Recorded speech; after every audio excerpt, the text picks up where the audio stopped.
What if I told you about a country where cricket went from being played just in palace grounds to, well, global stages in just a few decades, and facing some incredible challenges along the way? We often think cricket, Commonwealth giants, right? Yeah. But imagine it thriving in a Himalayan nation. It really is a truly remarkable story, a transformation.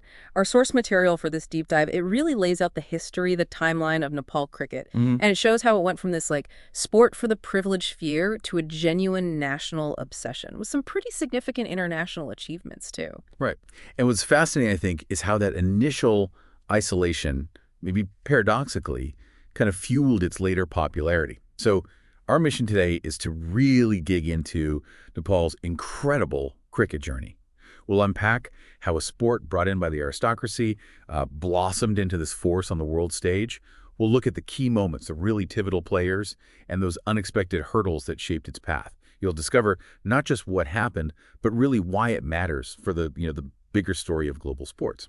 Okay, so let's unpack this a bit, because cricket wasn't always a game for everyone in Nepal, was it? It sort of started behind closed doors, almost secretively. Yeah, what's really striking is how deeply tied its early days were to the ruling elite, the Rana aristocracy.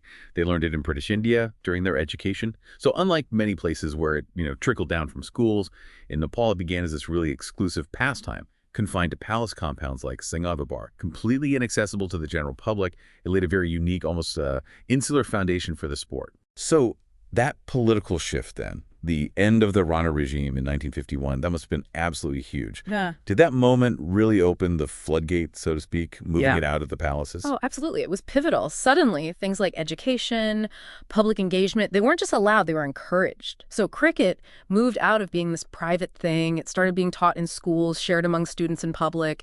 It slowly began seeping into the national consciousness. And this is when formal organization became possible. You get the Cricket Association of Nepal, CN, formed in 1961.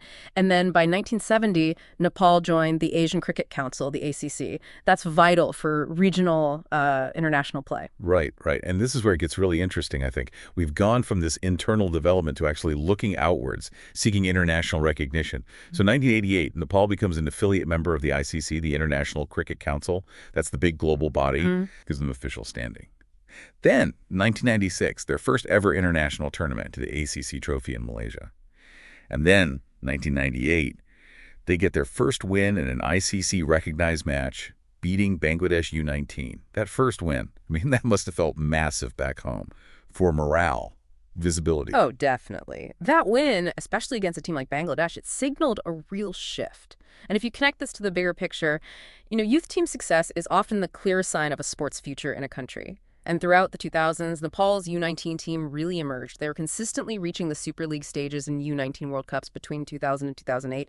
That means they were, regularly among the top 8 or 10 youth teams in the entire world. It wasn't just showing up, it was making a statement. And talk about a statement. 2004, Nepal pulls off this historic upset, defeating South Africa in the U19 World Cup. Yeah. South Africa. That's like David and Goliath stuff, isn't it? Yeah. What was the reaction like back home when that news broke? It was electric. Just waves of excitement. It really cemented cricket's growing appeal. It proved Nepalese talent could genuinely compete on the global stage. This period also saw Nepal host the ACC Premier League in 2006. And cricket truly exploded in popularity then, spreading fast through schools into rural areas.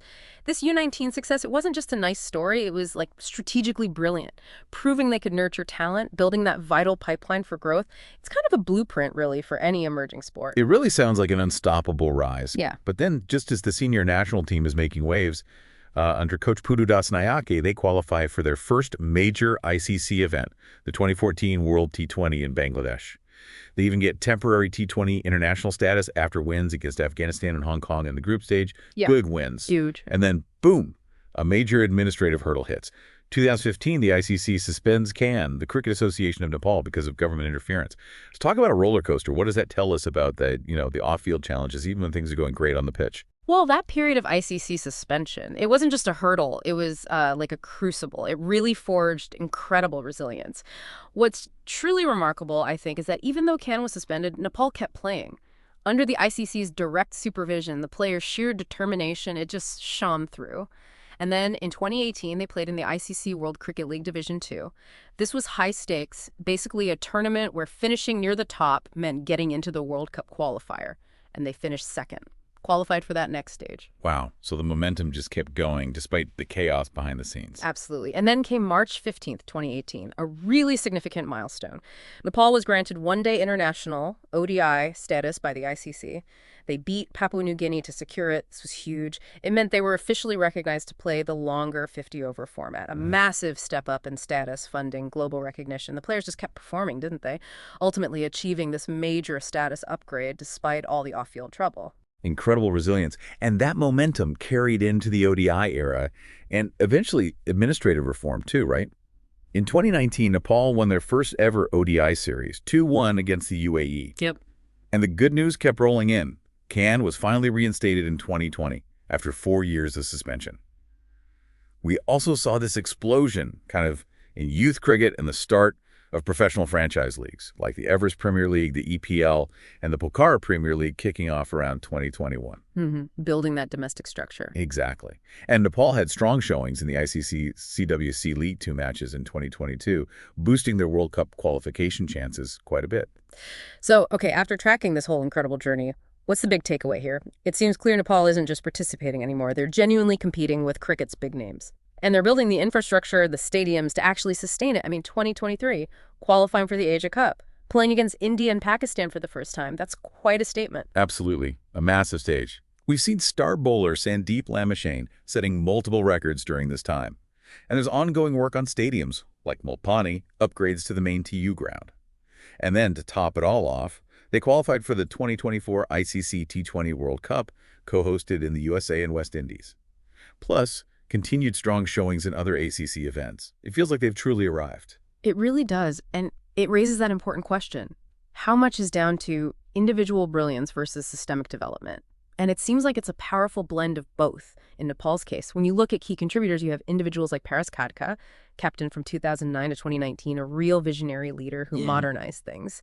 Then there's Sandeep Lamichhane, obviously, Nepal's first global franchise star, playing in the IPL, the BBL, the CPL, huge visibility. Yeah, he really put them on the map for casual fans worldwide. Exactly. And coach Pudu Zanayake taking them to that first World T20. And the current stars, too. Dipender Singh Airy, Rohit Paudel, Kushal Bertel, real talents. Infrastructure-wise, you have the TU ground as the main hub, Mulpani coming up as a crucial new facility, and the EPL, the Everest Premier League, as that top domestic T20 comp. And those milestones just paint such a clear picture of the climb, don't they? 1996, first ICC tournament. 2004, that stunning win over South Africa U19s. 2014, qualifying for the World T20. 2018, getting that crucial ODI status. 2023, first Asia Cup appearance. And now 2024, qualifying for the T20 World Cup again. Looking ahead, it really feels like the momentum is just building, doesn't it? It does. Strong youth pipeline, stadium development happening in multiple provinces. They're targeting the 2027 World Cup qualification. Plus those growing franchise leagues and school coaching programs. We've done quite the deep dive here into Nepal's cricket story. Just an incredible transformation, isn't it? From that exclusive pastime in palaces to a national obsession, a genuine rising contender on the world stage. It's this unique mix of like grassroots passion, individual brilliance, and overcoming some serious challenges. It's a testament to how passion can just overcome historical odds. And Nepal's journey, it connected to these broader themes, sports development, national pride, how emerging nations can actually disrupt the established order in global sports. It kind of reinforces that idea, that knowledge, determination. It can achieve amazing things even without that traditional long-standing legacy in a sport. Nepal's cricket story, it's just one of unwavering ambition against pretty tough odds. It makes you wonder, doesn't it? What other underdog stories are unfolding quietly out there, waiting to explode onto the global stage through just sheer determination and passion? What does it really take for a nation to find its sporting identity and truly excel even without that, traditional heritage?